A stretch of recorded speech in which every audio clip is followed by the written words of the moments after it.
जय Jagannath and good morning. आज थिला 25 जनवरी। आजिर मिनी ब्लॉग टी मु आपण मानक सहित शेयर करी। खाली आजिर नुह सबुदिने मु आपण मानक सहित मिनी ब्लॉग शेयर करबा पई ट्राई करी।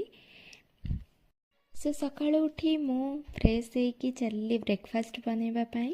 ब्रेकफास्ट रे मु बनैथिली छोले तरकारी को परोठा।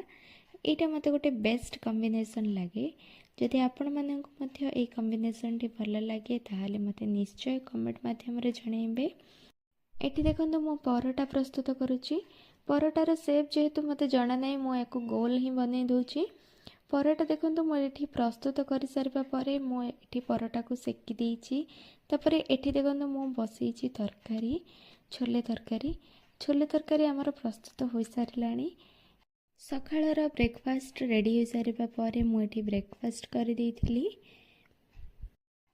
ब्रेकफास्ट सरिबा परे मु टिके रेस्ट नै की स्टार्ट कर देइथिली लंच प्रस्तुत करिबारे। लंच रे मु आज बनैथिली डाली भात एवं फूलकोबी आलू तरकारी ता सहित पांपड़ बनैथिली। ये थिला मोर आजिर लंच। आई होप आपण मानक आजिर मिनी ब्लॉग टी भल लागिथिबो। जदि भल लागिछि लाइक कमेंट शेयर निश्चय करंतु ता सहित सब्सक्राइब करंतु। संध्या बेले मु बनै दिथिली टिके चाहा।